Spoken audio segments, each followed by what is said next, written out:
For only H K region ಪೀಪಲ್ಗೆ, only for H K region ಪೀಪಲ್ಗೆ direct ನೇರ ನೇಮಕಾತಿ.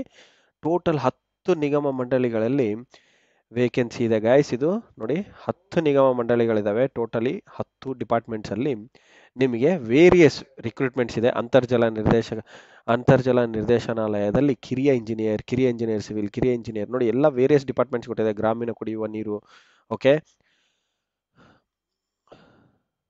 ಪೌರಾಡಳಿತ ನಿರ್ದೇಶನಾಲಯ, ಓಕೆ, ಇದರ ನಗರಾಭಿವೃದ್ಧಿ, ಓಕೆ, ಎಲ್ಲ ವೇರಿಯಸ್ ವೇಕೆನ್ಸೀಸ್ ಗೈಸ್. ಸಾರ್ವಜನಿಕರ ಗ್ರಂಥಾಲಯ ಇಲಾಖೆ, ಓಕೆ, ಇಷ್ಟೆಲ್ಲ ಡಿಪಾರ್ಟ್ಮೆಂಟ್ಸ್ ಅಲ್ಲಿ ಸಿವಿಲ್ಗೆ ನೋಡಿ ಕಿರಿಯ ಇಂಜಿನಿಯರ್ ಸಿವಿಲ್ 5 ಹುದ್ದೆಗಳು, 7 ಹುದ್ದೆಗಳು ಕಿರಿಯ ಇಂಜಿನಿಯರ್, ಮತ್ತೆ 8 ಕಿರಿಯ ಇಂಜಿನಿಯರ್, 20 ಹುದ್ದೆಗಳಿದಾವೆ. ಗ್ರಾಮೀಣ ಕುಡಿಯುವ ನೀರು ಮತ್ತು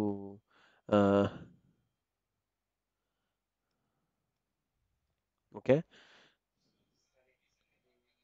ನೀರು ಮತ್ತು ನೈರ್ಮಲ್ಯ ಇಲಾಖೆ, ಓಕೆ. ಅದಾದ್ಮೇಲೆ ಕಿರಿಯ ಇಂಜಿನಿಯರ್ ಎಲೆಕ್ಟ್ರಿಕಲ್ ನೋಡಿ, ಎಲೆಕ್ಟ್ರಿಕಲ್ಗೆ 1 ವೇಕೆನ್ಸಿ ಇದೆ. ಇದು ಯಾರಿಗಿದೆ ಏನಿದೆ ಅಂತ ನಾನು ಡೀಟೇಲ್ ಆಗಿ ಹೇಳ್ತೀನಿ ಇದರಲ್ಲಿ, ಓಕೆ. ಆದ್ಮೇಲೆ ನೀರು ಸರಬರಾಜರಲ್ಲಿ ಮತ್ತೆ ಸರಬರಾಜರು ಅಂತ ಹೇಳ್ಬಿಟ್ಟು 4 ವೇಕೆನ್ಸೀಸ್ ಇದಾವೆ, ಓಕೆ. ಇದಾದ ನಂತರ ಸಹಾಯಕ ನೀರು ಸರಬರಾಜುದಾರರು 5 ಹುದ್ದೆಗಳು, ಕಿರಿಯ ಆರೋಗ್ಯ ನಿರೀಕ್ಷಕರು 28 ಹುದ್ದೆಗಳಿದಾವೆ, ಕಿರಿಯ ಆರೋಗ್ಯ ನಿರೀಕ್ಷಕರು 11 ಹುದ್ದೆಗಳಿದಾವೆ. ಸಹಾಯಕ ಗ್ರಂಥಪಾಲಕ 8 ಹುದ್ದೆಗಳು, ಟೋಟಲ್ ಆಗಿ 98 ಹುದ್ದೆಗಳಿದಾವೆ. ಸೊ ಇದನ್ನ ಎಜುಕೇಶನ್ ಕ್ವಾಲಿಫಿಕೇಶನ್ ಏನ್ ಬೇಕನ್ನೋದ್ರ ಬಗ್ಗೆ ನೋಡೋಣ ಡೀಟೇಲ್ ಆಗಿ. ಅವರು ಅರ್ಜಿ ಸಲ್ಲಿಸಲು ಯಾವಾಗ ಬಿಡ್ತಾರೆ ನೋಡಿ, 29ನೇ ತಾರೀಕು ಏಪ್ರಿಲ್ ಅಲ್ಲಿ ಬಿಡ್ತಾರೆ. ಏಪ್ರಿಲ್ ಅಲ್ಲಿ ಸುಮಾರು ನೋಟಿಫಿಕೇಶನ್ಸ್ ಹಾಕೋದು KPSC ನಿಂದ ಇದಾವೆ ಗೆಳೆಯರೆ. ಇಷ್ಟೆಲ್ಲ ನಾನು ಹಾಕಿದ್ದೀನಿ ಆಲ್ರೆಡಿ ತುಂಬಾ ನೋಟಿಫಿಕೇಶನ್ಸ್ ಯಾವ್ದು KPSC ಅವ್ರು ಬಿಟ್ಟಿದ್ರು ಆ ವೇಕೆನ್ಸೀಸ್ನ ನಾನು ಆಲ್ರೆಡಿ ನೋಟಿಫಿಕೇಶನ್ ಅಲ್ಲಿ ಹಾಕಿದ್ದೀನಿ. ನಮ್ಮ ಹಳೆ ವಿಡಿಯೋಸ್ನ ವಾಚ್ ಮಾಡಿ. ಸುಮಾರು ಎಲ್ಲ ಥರ ವೇರಿಯಸ್ ಡಿಗ್ರಿ ಹೋಲ್ಡರ್ಸ್ಗೆ ಹಲವಾರು ಸುಮಾರು ವೇಕೆನ್ಸೀಸ್ನ ಬಿಟ್ಟಿದ್ದಾರೆ. ಬೇಜಾನ್ ವೇಕೆನ್ಸೀಸ್ ಇದಾವೆ. ಈ ಪರ್ಟಿಕ್ಯುಲರ್ ಈ 2024 ಅನ್ನೋ ಇಯರ್ ಏನಿದೆ ಇದರಲ್ಲಿ ಮಾತ್ರ ಬೇಜಾನ್ ನೋಟಿಫಿಕೇಶನ್ಸ್ ಬಿಡ್ತಾ ಇದ್ದಾರೆ. ಇದು ಏನಕ್ಕೋ ಮೇ ಬಿ ಎಲೆಕ್ಷನ್ಸ್ ಇದೆ ಅಂತೇಳಿ ಬಿಡ್ತಾ ಇರ್ಬೇಕಂತ ಕಾಣುತ್ತೆ. ಬಟ್ ನಮಗೆ ಏನು ಒಂದು ಒಳ್ಳೆ ಅವಕಾಶ, ಓಕೆ, ಒಂದು ಒಳ್ಳೆ ಅವಕಾಶ, ಒಳ್ಳೆ ಡಿಪಾರ್ಟ್ಮೆಂಟ್ಸ್ ಹೋಗೋದಕ್ಕೆ ಇದೊಂದು ಒಳ್ಳೆ ಅವಕಾಶ ಆಗಿರುತ್ತೆ. ಅರ್ಜಿ ಸಲ್ಲಿಸಲು ಕೊನೆಗೆ ದಿನಾಂಕ 28/5, ಓಕೆ. ಶುಲ್ಕ ಪಾವತಿಸಲು ಸಹ 28/5, ಓಕೆ. ಈಗ ವೇರಿಯಸ್ ಇದ್ರ ರಿಲೇಟೆಡ್ ಹೋಗೋಣ. ಪ್ಯಾಟರ್ನ್ ಮಾತ್ರ ಸೇಮ್ ಗೈಸ್. ಎಕ್ಸಾಮಿನೇಷನ್ ಪ್ಯಾಟರ್ನ್ ಹಳೆ ವಿಡಿಯೋಸ್ ನೋಡಿದ್ರೆ ನೀವು ಎಕ್ಸಾಮಿನೇಷನ್ ಪ್ಯಾಟರ್ನ್ ಮತ್ತೆ ಇದ್ರಲ್ಲಿ ನೋಡೋದು ಬೇಕಾಗಿಲ್ಲ. ಓನ್ಲಿ ಫೀಸ್ ಸ್ಟ್ರಕ್ಚರ್ ಮಾತ್ರ ವೇರಿ ಆಗುತ್ತೆ. ಸಾಮಾನ್ಯ ಅರ್ಹತಾ ಅಭ್ಯರ್ಥಿಗಳಿಗೆ 600 ರೂಪಾಯಿ, A2, A2B, 3A3Bಗೆ 300 ರೂಪಾಯಿ, ಹಾಗೂ SC ST ಮತ್ತೆ ಕ್ಯಾಟಗಿರಿ 1 ಅವ್ರಿಗೆ ಶುಲ್ಕನೇ ಇಲ್ಲ. ಫ್ರೀಯಾಗಿ ಎಕ್ಸಾಮ್ ಬರ್ಕೊಂಡು ಹೋಗ್ಬಿಡ್ಬೇಕು. ಅಪ್ಲಿಕೇಶನ್ ಮಾತ್ರ ಹಾಕ್ಬೇಕಾಗತ್ತೆ ಅಷ್ಟೇ. ಈಗ ನೋಡಿ ಅರ್ಹತಾ ಷರತ್ತುಗಳು. ನೇಮಕಾತಿ ವಿಧಾನ. ಕನ್ನಡ ಭಾಷೆ ಪರೀಕ್ಷೆ ಕಡ್ಡಾಯವಾಗಿರುತ್ತೆ. ಮ್ಯಾಕ್ಸಿಮಮ್ 150 ಇರುತ್ತೆ. 50 ಮಾರ್ಕ್ಸ್ ನೀವು ತಗೊಳ್ಳೇಬೇಕು. ಯಾರ್ಯಾರು ಆಲ್ರೆಡಿ ಎಕ್ಸಾಮ್ನ ತೊಗೊಂಡಿದ್ದೀರಾ ಕಾಂಪಿಟೇಟಿವ್ ಎಕ್ಸಾಮ್ನ, ಅದನ್ನ ಮತ್ತೆ ತೊಗೊಳೋದು ಬೇಕಾಗಿಲ್ಲ, ಓಕೆ. ಆ KPSC ಅವ್ರು ಕಂಡಕ್ಟ್ ಮಾಡಿರೋಂಥ ಎಕ್ಸಾಮ್ ಯಾರ್ಯಾರು ಕಂಡಕ್ಟ್ ಮಾಡಿರೋಂಥದ್ರಲ್ಲಿ ಯಾರ್ಯಾರು 29/11/2022 ಪಾಸ್ ಆಗಿರ್ತಾರೆ, no need to take that exam again. But ಬೇರೆಯವರು ಮಾತ್ರ ಎಕ್ಸಾಮ್ನ ತೊಗೊಳ್ಳೇಬೇಕು. ಅದಾದ ನಂತರ ಸ್ಪರ್ಧಾತ್ಮಕ ಪರೀಕ್ಷಾ ವಿಧಾನದಲ್ಲಿ ನೋಡಿ ಪಾಠ್ಯಕ್ರಮ ಪೇಪರ್ 1 ಸಾಮಾನ್ಯ ಜ್ಞಾನ ಇರುತ್ತೆ, ಅಂದ್ರೆ ಜನರಲ್ ನಾಲೆಡ್ಜ್, ಅಂಡ್ ಪೇಪರ್ 2 ಬಂದು ನಿಮಗೆ KEC ಅಂತ ಕರಿತೀವಿ, ಏನು ಕನ್ನಡ, ಇಂಗ್ಲಿಷ್ ಅಂಡ್ ಕಂಪ್ಯೂಟರ್ಸ್ ಅಂತ. ಸೊ ಅದೇ ಪ್ಯಾಟರ್ನ್ ಇರುತ್ತೆ.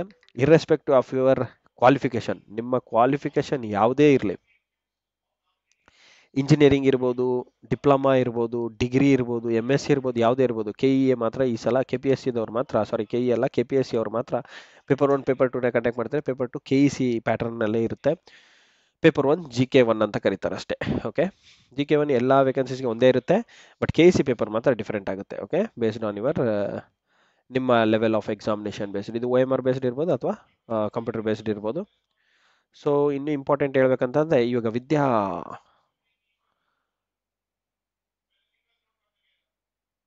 ವಿದ್ಯಾರ್ಥಿ ಏನೇನು ಬೇಕು ನೋಡಿ. ಫಸ್ಟ್ ಅಂತರ್ಜಲ ನಿರ್ದೇಶನಾಲಯದಲ್ಲಿ ಕಿರಿಯ ಇಂಜಿನಿಯರ್ 5 ಹುದ್ದೆಗಳಿದ್ವಲ್ಲ, ಇದರಲ್ಲಿ ನೋಡಿ must have pass diploma in civil engineering 5 ಹುದ್ದೆಗಳು ಟೇಬಲ್ ಕೊಟ್ಟಿದ್ದಾರೆ, ಒಂದ್ಸಲ ನೋಡ್ಕೊಳ್ಳಿ. ಇದಾದ ನಂತರ ನಿಮ್ಮ ಪೇ ಸ್ಕೇಲ್ ನೋಡಿ ಎಷ್ಟಿದೆ, 33,450 ರೂಪಾಯಿನಿಂದ 62,600 ರೂಪಾಯಿ ತನಕ ಇದೆ, ಓಕೆ. ಅದೇ ಥರ ಮತ್ತೆ ಸಿವಿಲ್ ಅವ್ರಿಗೆ ವೇರಿಯಸ್ ಡಿಪಾರ್ಟ್ಮೆಂಟಲ್ಲಿ, ಓಕೆ. ಮಹಾನಗರ ಪಾಲಿಕೆ ಡಿಪಾರ್ಟ್ಮೆಂಟಲ್ಲಿ ನೋಡಿ ಮತ್ತೆ ಡಿಪ್ಲೊಮಾ ಇನ್ ಸಿವಿಲ್ ಇಂಜಿನಿಯರಿಂಗ್ 7 ಹುದ್ದೆಗಳಿದ್ದಾವೆ. ಮತ್ತೆ ನೆಕ್ಸ್ಟ್ 20 ಹುದ್ದೆಗಳು ಮತ್ತೆ ಡಿಪಾರ್ಟ್ಮೆಂಟ್ ಆಫ್ ಸಿವಿಲ್ ಇಂಜಿನಿಯರಿಂಗ್ ಮತ್ತೆ 8 ಹುದ್ದೆಗಳಿದ್ದಾವೆ, ಓಕೆ. ನಗರಸಭೆ ಅಥವಾ ಪುರಸಭೆ ಅಥವಾ ಪುಟ್ಟಣ ಪಂಚಾಯಿತಿ ಕಿರಿಯ ಇಂಜಿನಿಯರ್ ಸಿವಿಲ್ಗೆ ಇವೆಲ್ಲ ಹೈದರಾಬಾದ್ ಕರ್ನಾಟಕ ವೇಕೆನ್ಸೀಸ್ ಗೈಸ್. ಮತ್ತೆ ನೋಡಿ ಗ್ರಾಮೀಣ ಕುಡಿಯುವ ನೀರಿನಲ್ಲಿ 20 ವೇಕೆನ್ಸೀಸ್ ಇದೆ. ಇದು ಯಾರ್ಯಾರಿಗಿದೆ? ಡಿಪ್ಲೊಮಾ ಇನ್ ಸಿವಿಲ್, ಎನ್ವಿರಾನ್ಮೆಂಟ್ ಮತ್ತೆ ಪಬ್ಲಿಕ್ ಹೆಲ್ತ್ ಇಂಜಿನಿಯರಿಂಗ್ ಯಾರು ಮಾಡಿರ್ತಾರೆ ಅವರು. ಇದು ನೋಡಿ ಡಿಪ್ಲೊಮಾ ಅಥವಾ ಆಗಿರ್ಬೋದು ಅಥವಾ ಇಂಜಿನಿಯರಿಂಗ್ ಆದರೂ ಆಗಿರ್ಬೋದು, ತೊಂದರೆ ಇಲ್ಲ. ಓಕೆ, ಇದರಲ್ಲಿ 20 ವೇಕೆನ್ಸೀಸ್ ಇದಾವೆ. ಟೇಬಲ್ನ ಒಂದ್ಸಲ ನೋಡ್ಕೊಳ್ಳಿ, ನಿಮ್ಮ ಕ್ಯಾಟಗರಿಗೆ ಎಷ್ಟೆಷ್ಟು ಬರುತ್ತೆ ಅಂತ ನೋಡ್ಕೊಂಡು ಅಪ್ಲಿಕೇಶನ್ನ ಸಬ್ಮಿಟ್ ಮಾಡಬೇಕಾಗುತ್ತೆ. ನೀವು ಎಷ್ಟಕ್ಕೆಲ್ಲ ಎಲಿಜಿಬಲ್ ಇರ್ತೀರೋ ಅಷ್ಟಕ್ಕೆಲ್ಲ ಸಪ್ರೇಟಾಗಿ ಅಪ್ಲಿಕೇಶನ್ ಹಾಕಬೇಕಾಗುತ್ತೆ ಗೆಳೆಯರೆ, ಅದೊಂದು ವೆರಿ ಇಂಪಾರ್ಟೆಂಟ್ ಪಾಯಿಂಟ್. ಆದಮೇಲೆ ಇಲಾಖೆ ಹೆಸರು ನೋಡಿ, ಇನ್ನೊಂದು ಬೇರೆ ಡಿಪಾರ್ಟ್ಮೆಂಟ್ ಮಹಾನಗರ ಪಾಲಿಕೆ, ನಗರ ಅಥವಾ ಸ್ಥಳೀಯ ಸಂಸ್ಥೆ ಮತ್ತು BBMP ಹೊರತುಪಡಿಸು ಹಿರಿಯ ಇಂಜಿನಿಯರ್ ಎಲೆಕ್ಟ್ರಿಕಲ್ಗೆ ನೋಡಿ ಹೈದರಾಬಾದ್ ಕರ್ನಾಟಕ 33,450 ರೂಪಾಯಿ ಬೇಸಿಕ್ ಇದೆ. ಡಿಗ್ರಿ ಇನ್ ಎಲೆಕ್ಟ್ರಿಕಲ್ ಇಂಜಿನಿಯರಿಂಗ್ ಇದ್ರೆ ಸಾಕು. ಇಂಜಿನಿಯರಿಂಗ್ ಆಗಿದ್ರು but diploma is mandatory, must ಅಂತ ಕೊಟ್ಟಿದ್ದಾರೆ. ಡಿಪ್ಲೊಮಾ ಕಂಪಲ್ಸರಿ ಬೇಕೇ ಬೇಕು. ಇಲ್ಲಿ ನೋಡಿ ಪರಿಶಿಷ್ಟ ಜಾತಿ ಅಂದರೆ SC ಒಂದು ವೇಕೆನ್ಸಿ ಇದೆ. ಓಕೆ, ಅವ್ರಿಗೆ ಮಾತ್ರನೇ ಇದೆ, ಬೇರೆ ಯಾರಿಗಿಲ್ಲ. ಅದಾದಮೇಲೆ ಸೊ ನಿಮಗೆ ಮಾತ್ರನೇ ಇರುತ್ತೆ, ಲೈಕ್ SC ಅವ್ರಿಗೆ ಮಾತ್ರನೇ ಇರುತ್ತೆ, ಬೇರೆಯವ್ರಿಗೆ ಯಾರಿಗೂ ಇರಲ್ಲ. ಓಕೆ, ಸೊ ಬೇರೆ ನೀವು ಇನ್ ಕೇಸ್ ಜನರಲ್ ಮೆರಿಟ್ ಇದ್ದೀರಾ, ನಾನು ಅಪ್ಲಿಕೇಶನ್ ಹಾಕ್ತೀನಿ ಅಂತ ಹಾಕಿದ್ರು ಸಹ ವೇಸ್ಟ್, ಡಾಕ್ಯುಮೆಂಟ್ ವೆರಿಫಿಕೇಷನಲ್ಲಿ ರಿಜೆಕ್ಟ್ ಆಗಿ ಹೋಗ್ತೀರಾ ಎಕ್ಸಾಮ್ ಪಾಸ್ ಆಗಿದ್ರು.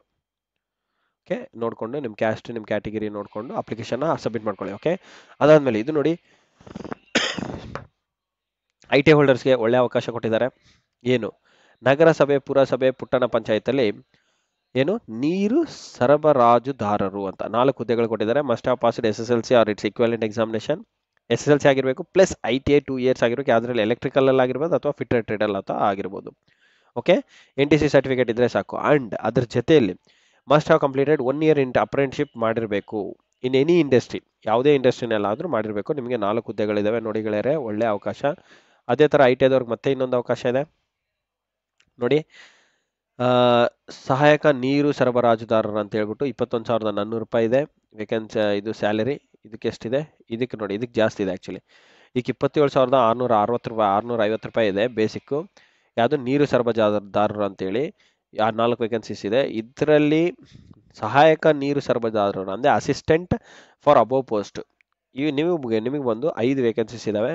ನೀವು SSLC ಮತ್ತು 2 ಇಯರ್ಸ್ ITI ಇನ್ ಎಲೆಕ್ಟ್ರಿಕಲ್ ಆರ್ ಫಿಟರ್ ಟ್ರೇಡ್ ಮಾಡಿದರೆ ಸಾಕು. ನೀವು ITI ಮಾಡಿದವರು ನಾನು ಹೇಳೋದು ಏನಂತಂದರೆ ಈ 2 ಪೋಸ್ಟ್ಗೆ ಸಪ್ರೇಟಾಗಿ ಅಪ್ಲಿಕೇಶನ್ ಹಾಕಿ, ಯಾವುದರಲ್ಲಾದರೂ ಒಂದರಲ್ಲಾದರೂ ಬಂದೇ ಬರುತ್ತೆ. ಓಕೆ, ನೆಕ್ಸ್ಟ್ ಕಿರಿಯ ಆರೋಗ್ಯ ನಿರೀಕ್ಷಕರು SSLC ಆಗಿರಬೇಕು. Okay, or equivalent examination and must have passed 3 years diploma course in sanitary health inspector ಅಥವಾ ಮಾಡಿರಬೇಕು. ಪ್ಯಾರಾಮೆಡಿಕಲ್ ಬೋರ್ಡ್ ಈ ಕಡೆಯಿಂದ diploma in sanitary health inspector ಅಥವಾ ಹೆಲ್ತ್ ಇನ್ಸ್ಪೆಕ್ಟರ್ ಆಗಿ ನೀವು 3 ಇಯರ್ಸ್ ಕೋರ್ಸ್ನ ಕಂಪ್ಲೀಟ್ ಮಾಡಿರಬೇಕು. Or must have passed PUC or its equivalent examination and must have passed 2 years diploma course in sanitary, ಅಂದರೆ ಡಿಪ್ಲೊಮಾ ಕೋರ್ಸ್ ಇನ್ ಸ್ಯಾನಿಟರಿ ಮಾತ್ರ compulsory ಮಾಡಿರಲೇಬೇಕು. Or must have SSLC and must have passed course in sanitary inspector diploma conducted by All India Institute of Local. So ಈ ಥರ ಮಾಡಿದರೆ ನೀವು application ಹಾಕ್ಕೊಳ್ಳಿ. ನಿಮ್ಗೆ ಎಷ್ಟಿದೆ ನೋಡಿ, 28 ಹುದ್ದೆಗಳಿದಾವೆ ಗೆಳೆಯರೆ. 28, ಇದರಲ್ಲಿ ಹೈಯೆಸ್ಟ್ ವೇಕೆನ್ಸೀಸ್ ಇವ್ರಿಗೆ ಇದೆ. ಓಕೆ, ಅದಾದ ನಂತರ ಕಿರಿಯ ಆರೋಗ್ಯ ನಿರೀಕ್ಷಕರು ಅಂತೇಳಿ 11 ಹುದ್ದೆಗಳಿದ್ದಾವೆ. ನಿಮಗೂ ಸಹ ಸೇಮ್ ಪ್ಯಾಟ್ರನ್ ಇರುತ್ತೆ. ಸೊ ಸೇಮ್ ಎಕ್ಸಾಮಿನೇಷನ್ ಕೊಟ್ಟಿದ್ದಾರೆ. ಡಿಪ್ಲೊಮಾ ಇನ್ ಸ್ಯಾನಿಟರಿ ಕಂಪಲ್ಸರಿ ಮಾಡ್ಕೊಳ್ಳೇಬೇಕಾಗುತ್ತೆ. Okay, 11 vacancies. ಇದಾದ ನಂತರ the last one, the 10th department ಗ್ರಂಥಾಲಯ ಸಹಾಯಕ ಗ್ರಂಥಪಾಲಕ 8 ಹುದ್ದೆಗಳಿದ್ದಾವೆ ನೋಡಿ. ಡಿಪ್ಲೊಮಾ ಇನ್ ಲೈಬ್ರರಿ ಸೈನ್ಸ್ ಮಾಡಿದರೆ ನಿಮ್ಗೆ ಒಳ್ಳೆ ಅವಕಾಶ ಇದೆ. Technical education 8 vacancies guys. ಈ ವೇಕೆನ್ಸೀಸ್ನ ಎಲ್ಲ ಯೂಟಿಲೈಸ್ ಮಾಡ್ಕೊಳ್ಳಿ. ನೋಟಿಫಿಕೇಶನ್ ಬಂದಿದೆ, ಡೇಟ್ ಎಷ್ಟು ಕೊಟ್ಟಿದ್ದಾರೆ. ಅಪ್ಲಿಕೇಶನ್ ಸ್ಟಾರ್ಟ್ ಆಗೋದು 29 ಅನಿಸುತ್ತೆ. 29ನೇ ತಾರೀಕಿಂದ ಸ್ಟಾರ್ಟ್ ಆಗುತ್ತೆ, ಏಪ್ರಿಲ್ ನೆಕ್ಸ್ಟ್ ತಿಂಗಳಲ್ಲಿ. ಸೊ ನೀವೆಲ್ಲ ಬಿಗಿಯಾಗಿ ರೆಡಿ ಮಾಡ್ಕೊಳ್ಳಿ. ಸಿಲೆಬಸ್ ಸಹ ಕೊಟ್ಟಿರ್ತಾರೆ ಅಂತ ಕಾಣುತ್ತೆ. ಒಂದು ನಿಮಿಷ ನಾನು ನೋಡಿಬಿಡ್ತೀನಿ. ಓಕೆ, ಸಿಲೆಬಸ್ ಏನು ಮೆನ್ಷನ್ ಮಾಡಿಲ್ಲ. ಸಿಲೆಬಸ್ ಅಲ್ಲೇ ಪತ್ರಿಕೆ 1 ಪತ್ರಿಕೆ 2 ಅಂತ ಕೊಟ್ಟಿದ್ದಾರಲ್ಲ, that is general. Okay, I wish you all the best guys. ಈ ವಿಡಿಯೋ ನಿಮಗೆ ಲೈಕ್ ಆಗಿದೆ, ಲೈಕ್ ಬಟನ್ನ ಕ್ಲಿಕ್ ಮಾಡಿ. ಲೈಕ್ ಬಟನ್ನೇ ನಮಗೆ ವೆರಿ ಇಂಪಾರ್ಟೆಂಟ್. ಆದಮೇಲೆ ಶೇರ್ ಮಾಡಿ, ಆದಷ್ಟು ನಿಮ್ಮ ಗೆಳೆಯರಿಗೆ ಶೇರ್ ಮಾಡಿ. ಆ್ಯಂಡ್ ಸಬ್ಸ್ಕ್ರೈಬ್ ಮಾಡ್ಕೊಳೋದು ಮಾತ್ರ ಮರಿಬೇಡಿ. ಓಕೆ, ಆ್ಯಂಡ್ ಇನ್ನೇನಾದರೂ ಮಾಹಿತಿ ಬೇಕಿದ್ದರೆ ಕಮೆಂಟ್ ಮಾಡಿ, ನಾನು ನಿಮಗೆ ಆನ್ಸರ್ ಮಾಡಲು ಪ್ರಯತ್ನ ಮಾಡ್ತೀನಿ. Thank you guys, and I wish you all the best. See you in the next class.